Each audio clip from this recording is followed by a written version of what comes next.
Oui, parler de MIF est une bonne transition pour aborder les sujets européens en cours. Donc moi, je vais vous parler globalement de ce sur quoi nous travaillons, nous, aujourd'hui, et donc ce qui vous attend, vous, dans les prochains mois, prochaines semaines, prochains mois, prochaines années, selon les échéances des différents textes. Vous savez, pour prendre un pas en arrière, pour commencer, que nous avons un nouveau Parlement et une nouvelle Commission européenne entrée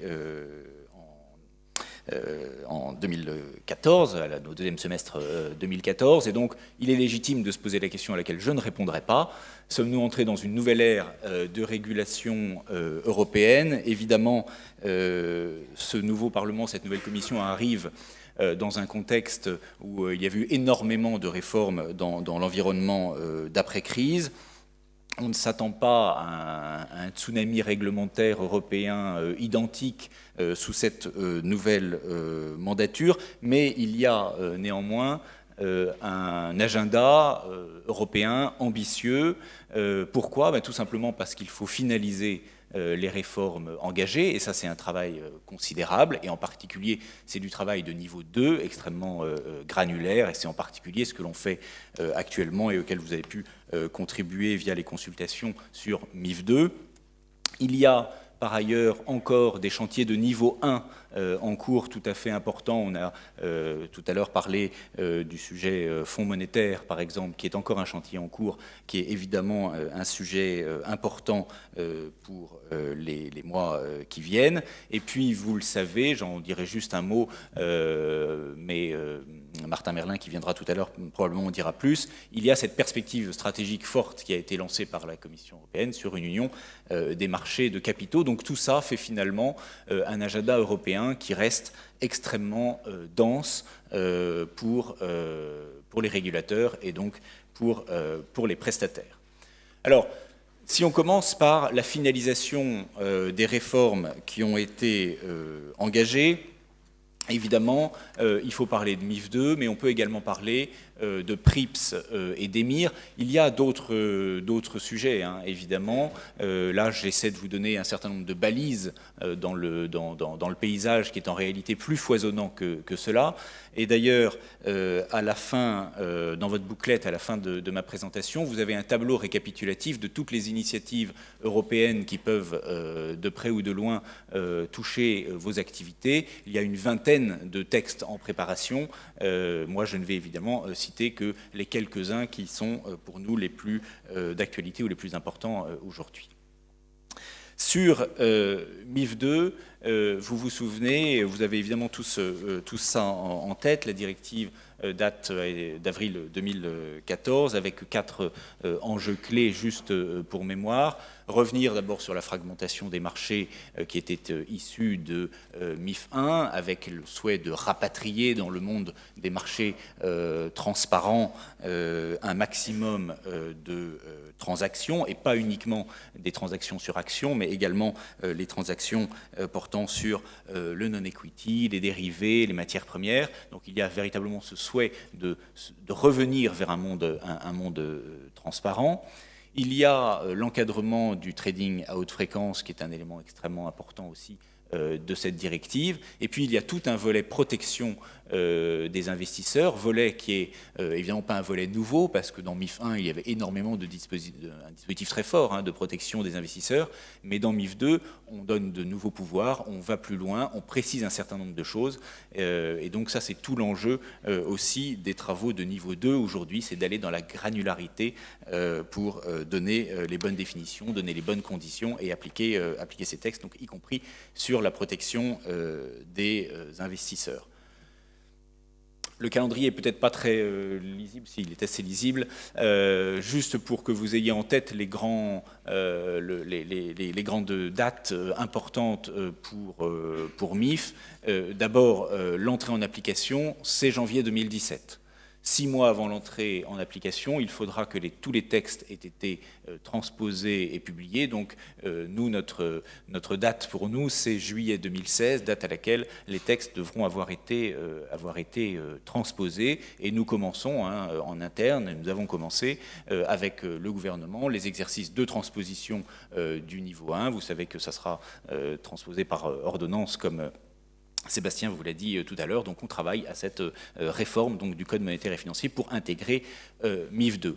En parallèle, on travaille donc sur le niveau 2 de la directive MIF. Vous avez participé probablement aux réflexions liées aux consultations qui avaient été proposées avant l'été.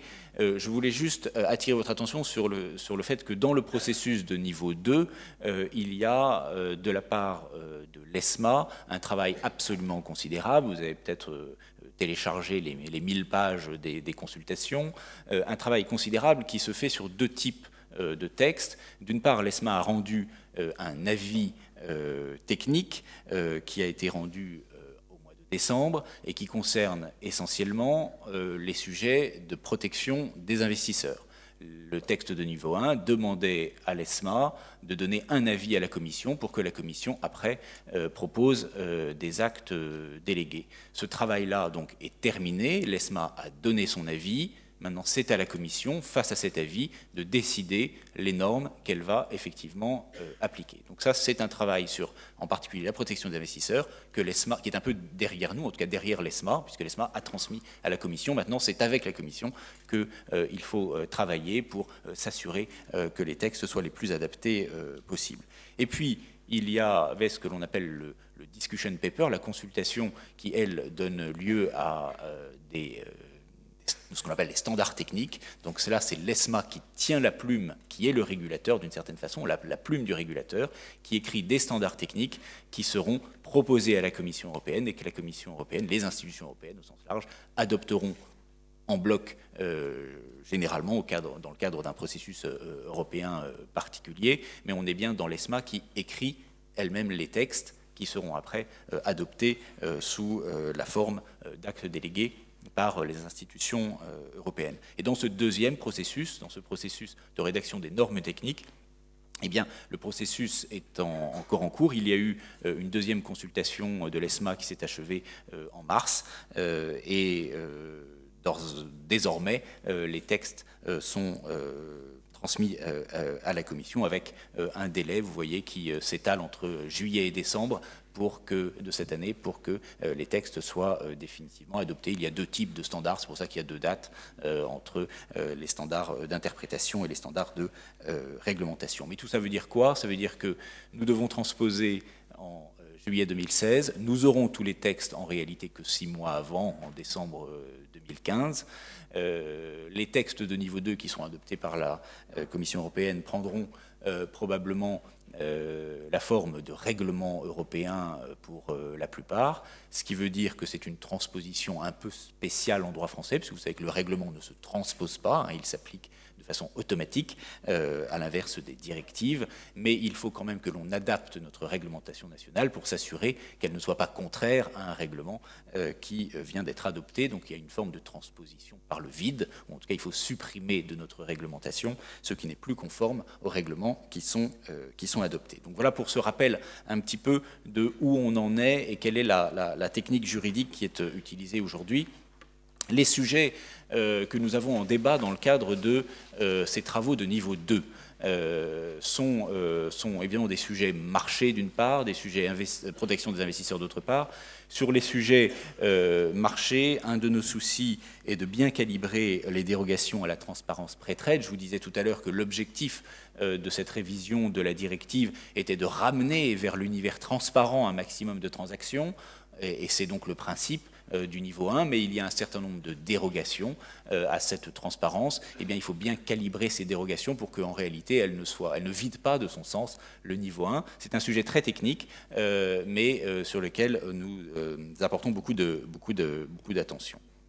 En particulier, un des critères qui permet parfois de déroger à des obligations de transparence, c'est le critère de liquidité pour un certain nombre de titres. Et donc, le niveau 1 de la directive a eu la bonne idée de proposer à l'ESMA de définir ce que c'était que la liquidité. Et donc là, le travail est particulièrement compliqué parce que c'est facile de dire les titres liquides pourront être exemptés de transparence, mais quand il s'agit de définir qu'est-ce que c'est que la liquidité, alors là, c'est un travail beaucoup plus difficile par catégorie de titres, par catégorie de marché, etc.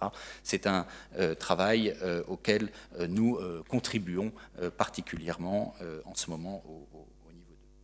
Il y a également la définition du trading à haute fréquence. Je vous disais tout à l'heure que le HFT est désormais réglementé par la directive MIF avec des obligations de notification des algorithmes, avec des obligations relatives aux pas de cotation pour ces intervenants. La question est de savoir à partir de quand on est un trader à haute fréquence et quand est-ce qu'on ne l'est pas. Et bien, ce n'est pas une question facile non plus et qu'il faut absolument bien traiter au niveau 2, là aussi, pour donner tout son effet souhaité au texte de niveau 1. Sur la protection des investisseurs, vous savez qu'on a eu un débat qui nous a beaucoup occupé sur la question des inducements et la question du conseil indépendant ou non indépendant et sur la capacité à percevoir des rétrocessions pour les distributeurs de produits financiers, qui est un sujet qui était revisité par MIF 2. Globalement, le sujet était simple. MIF 1 disait pour qu'un distributeur puisse toucher des rétrocessions, eh bien, il faut qu'il y ait de la transparence, il faut qu'il n'y ait pas de conflit d'intérêts, et puis il faut que ces rétrocessions améliorent la qualité du service qui est rendu au client. Et puis après, tout le monde s'était tu, on n'avait rien dit. Là, dans MIF 2, on dit, écoutez, effectivement, il faut de la transparence, il faut une absence de conflit d'intérêts, il faut une amélioration de la qualité du service. Et je vais demander à l'ESMA de nous dire qu'est-ce que c'est que l'amélioration de la qualité du service. Et donc cette condition d'amélioration de la qualité du service a été un des sujets traités dans l'avis que l'ESMA a rendu en décembre 2015. Et pour nous, tout l'enjeu était de faire en sorte que les conditions, les justifications, ce qui permet de dire oui, j'améliore la qualité du service de mon client, soient suffisamment objectives pour éviter en réalité des situations dans lesquelles il serait devenu quasiment injustifiable d'améliorer la qualité du service du client et de fait les rétrocessions n'auraient pu être perçues par les distributeurs, ce qui entraînait selon nous des contraintes importantes et des remises en cause à la fois de l'architecture ouverte et des prestations de conseil. L'avis de l'ESMA tel qu'il a été publié en décembre 2015 a établi des conditions dites d'amélioration de la qualité du service qui correspondent assez largement à ce que l'AMF avait publié en doctrine dans le cadre de MIF 1, puisque nous avions finalement, face au silence général, essayé d'établir quels étaient déjà un peu ces critères d'amélioration de la qualité du service. Vous vous souvenez peut-être que l'on avait dit, par exemple, qu'il ne pouvait pas y avoir de perception de rétrocession dans la durée s'il n'y avait pas une amélioration, un service rendu au client dans la durée. On avait fait cette doctrine-là. Et ces éléments-là sont repris par l'ESMA. Et donc maintenant, il appartient à la Commission européenne de décider si elle met ça dans son règlement d'application. Ça a été un sujet, j'y passe un peu de temps parce que ça a été un sujet qui nous a beaucoup occupés. Dans les autres sujets qui nous occupent aussi, il y a le sujet du financement de la recherche, parce que là encore, dans le cadre de inducement, l'ESMA propose une remise en cause des modèles de rémunération typiques de la recherche qui est aujourd'hui couplé avec les frais de transaction. On y voit un conflit d'intérêts et donc les institutions européennes souhaitent modifier ce régime-là. De notre point de vue, il faut absolument faire attention à la façon dont on travaille sur ce sujet de financement de la recherche pour ne pas conduire en réalité à empêcher ou rendre extrêmement onéreuse la recherche, en particulier sur les plus petites valeurs. Donc il y a pour nous sur ce sujet-là un sujet plus large de financement de l'économie qu'il faut prendre en compte, et c'est tout le sens de nos démarches sur ce sujet auprès des institutions européennes. Autre élément pour terminer avec la MIF, c'est les sujets Product Governance et Product Intervention. Alors là, c'est des vraies nouveautés de de la MIF sur la protection des investisseurs.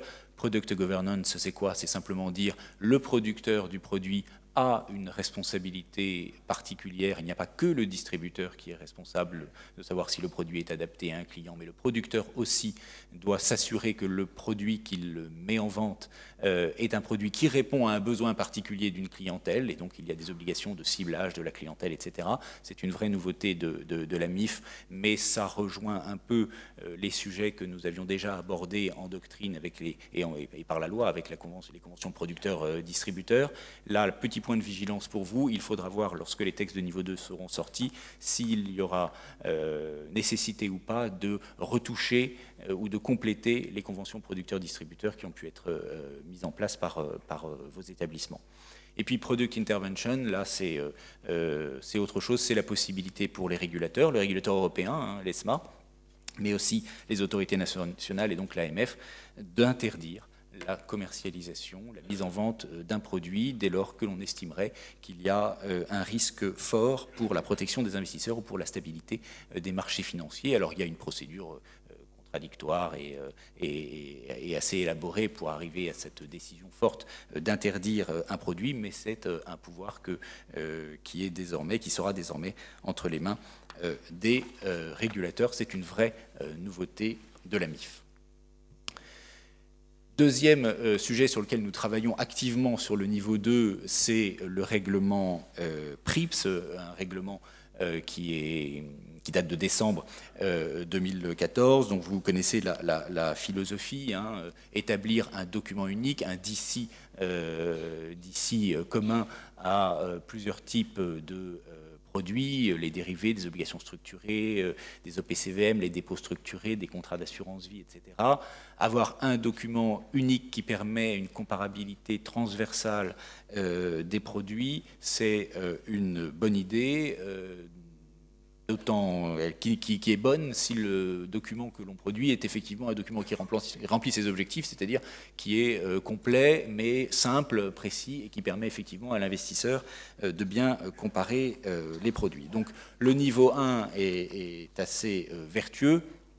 Le niveau 2 est un peu plus compliqué parce qu'il va falloir essayer de définir, et vous voyez que nous avons des échéances à la fin de cette année et en mars 2016 pour une entrée en vigueur au 31 décembre 2016, nous devons essayer de définir les éléments, les informations qui doivent être dans ce d'ici.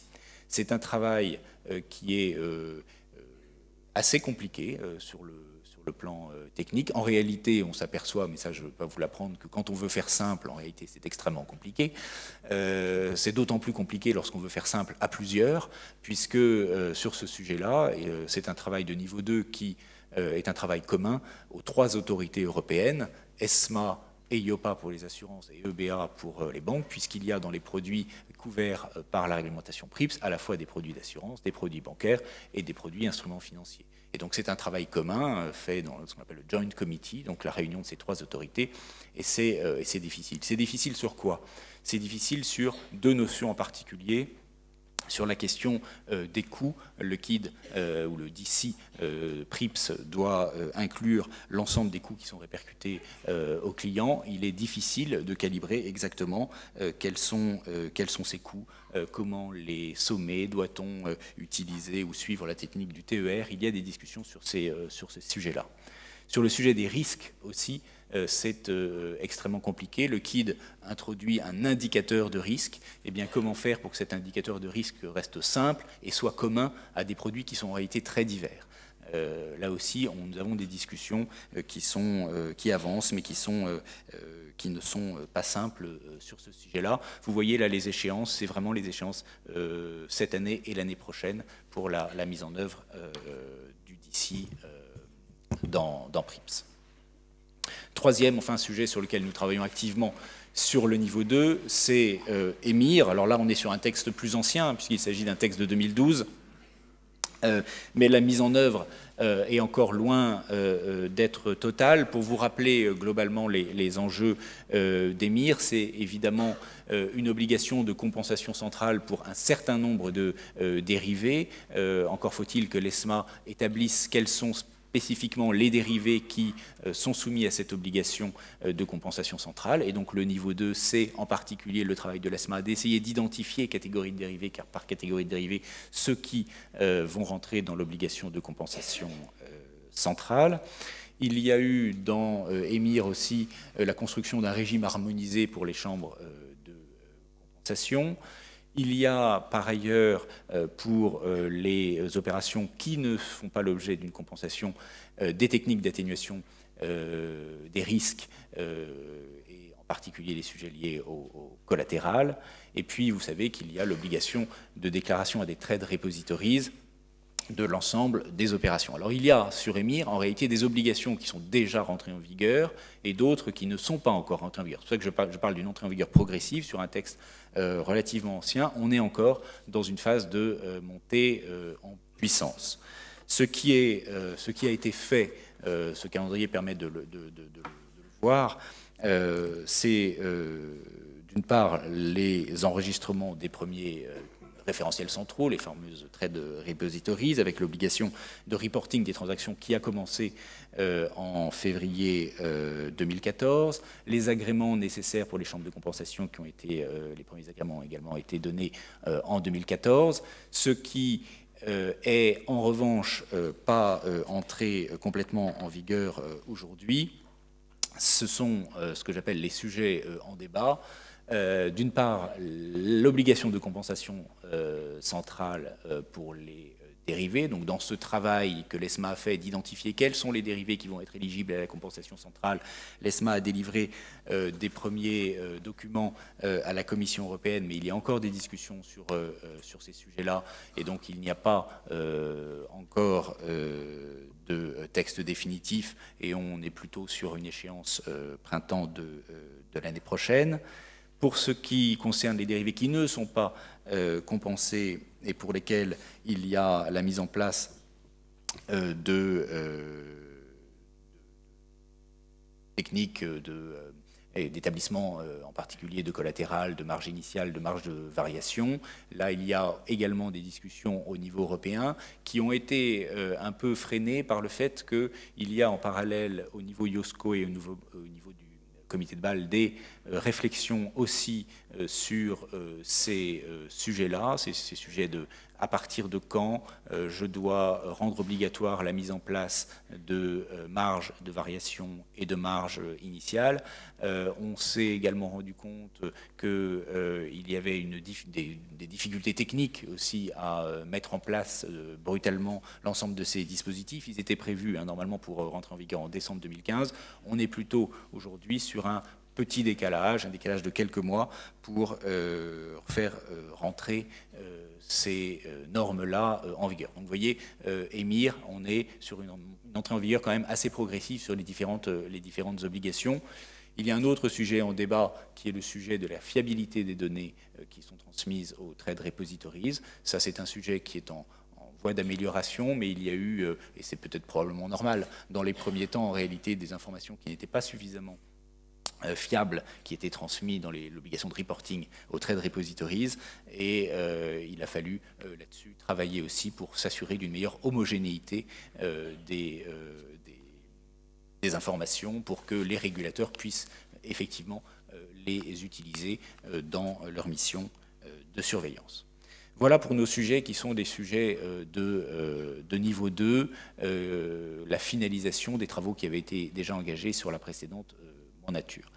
Je voudrais également vous parler, mais rapidement, de sujets de niveau 1 importants, c'est-à-dire des sujets qui ont déjà été commencé à être discutés dans la précédente mandature, qui n'ont pas abouti sur le plan politique et qui continuent aujourd'hui d'être discutés, pour lesquels on a de bons espoirs qu'ils arrivent assez rapidement en application. J'en ai sélectionné 3, le sujet des fonds monétaires, le sujet du repo et du prêt de titres, ce qu'on appelle les SFT, et puis la directive droit des actionnaires qui est en cours de finalisation.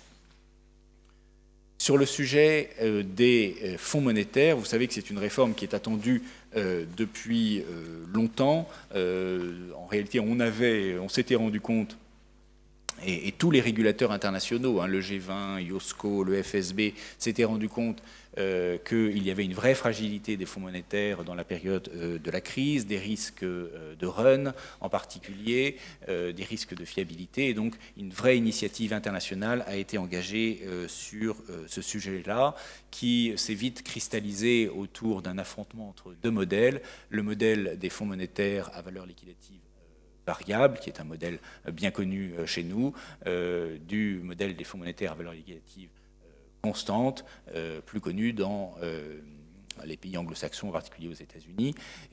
Mais en Europe aussi coexistent ces deux modèles, et cette opposition, d'une certaine façon, a un peu freiné l'avancée de la réforme.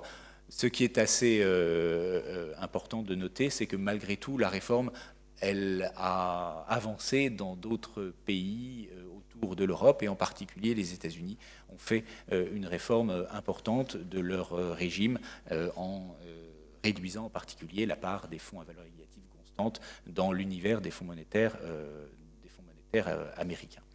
Donc les discussions qui ont été mises sur la table à l'occasion d'une proposition de la Commission en septembre 2013, c'est pas uniquement la question de la valeur liquidative constante ou variable, c'est d'abord les actifs éligibles, améliorer la qualité des actifs éligibles dans les fonds monétaires, durcir potentiellement les ratios de diversification et de liquidité pour les fonds monétaires, et puis cette question du traitement des fonds à valeur liquidative constante qui sont présentés comme étant plus sensibles justement au risque de run et donc au risque systémique, et que l'on essaie de traiter. Le président tout à l'heure vous a dit qu'il y avait eu un accord politique trouvé au Parlement, à la commission Econ, février, sur une réforme assez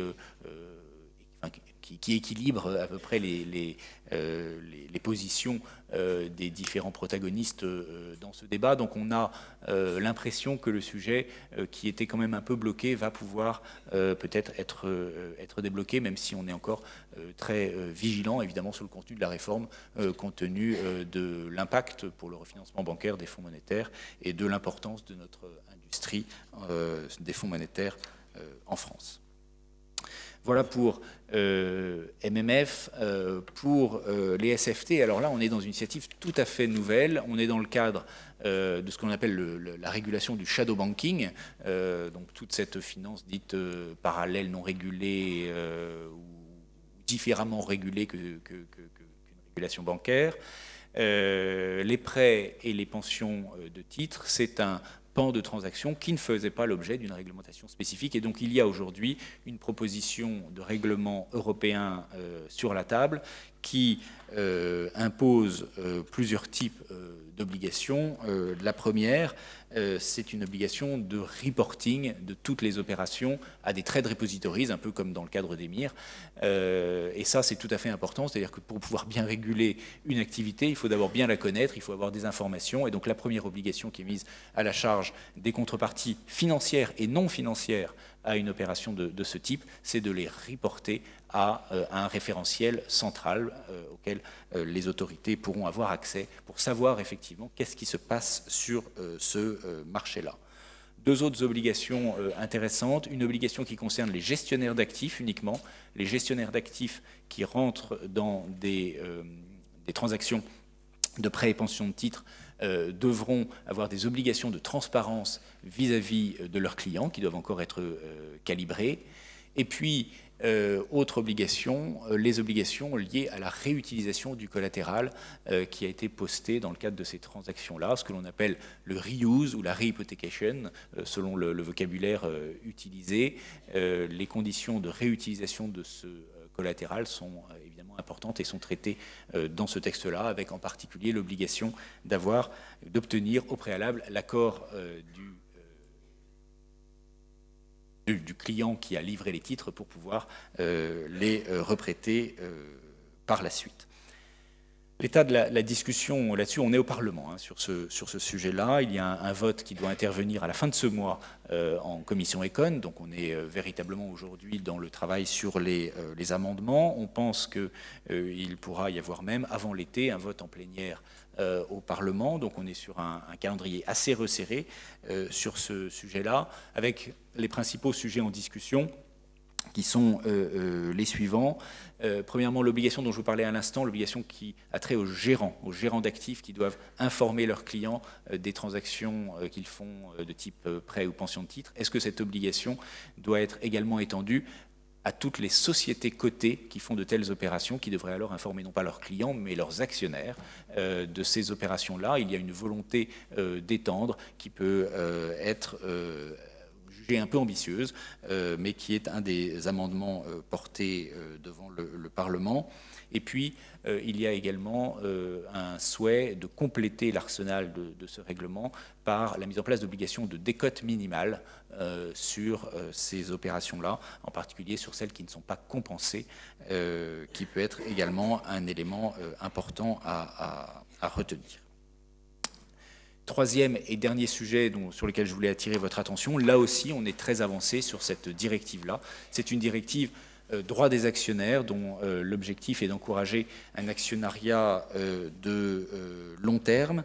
L'enjeu pour nous est de voir comment cette directive va s'inscrire dans un univers réglementaire qui est déjà assez complet. C'est-à-dire que là, on est vraiment dans le droit des sociétés. Nous avons déjà beaucoup de dispositifs qui existent en droit français. On a une directive qui vient se superposer. Comment tout ça va soit transformer notre droit, soit se compléter avec notre droit. Je pense par exemple aux dispositifs qui sont prévus sur les conventions réglementées. On a évidemment un régime français des conventions réglementées. Il y a un régime européen qui se met en place, qui devrait compléter le régime français sans s'y superposer. Et c'est un élément sur lequel on est vigilant. Il y a également dans cette directive un régime du say on pay sur les politiques de rémunération, avec un mécanisme de double vote, un vote sur la politique générale de rémunération, je veux dire vote en assemblée générale, et également un vote, mais là qui n'est que consultatif et a posteriori en assemblée générale, s'agissant non plus de la politique globale de rémunération, mais des rémunérations individuelles des administrateurs. Donc ça c'est un point aussi sur lequel il faut être vigilant. Il y a un encadrement enfin des agences de conseil en vote qui sont parfois en situation de conflit d'intérêts et qui doivent du coup être transparentes sur ce sujet-là.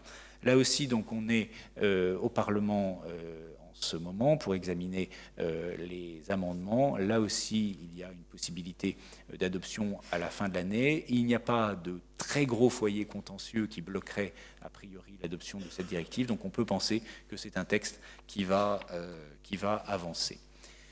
Voilà, 3 initiatives sur lesquelles on fait du niveau 2 de façon granulaire, 3 initiatives qui sont des initiatives de niveau 1 qui nous occupent aujourd'hui, mais qui sont sur un calendrier assez resserré, et puis une perspective, alors là, beaucoup plus large, l'union des marchés de capitaux, qui est lancée aujourd'hui et avec un horizon 2019. Vous avez peut-être vu au mois dernier que 3 consultations ont été proposées par les institutions européennes, par la Commission. Une consultation générale qu'on appelle le livre vert, construire une union des marchés de capitaux, qui est en quelques pages un résumé extrêmement large en réalité de toutes les initiatives qui pourraient être prises pour faire en sorte qu'il y ait une meilleure contribution des marchés au financement de l'économie.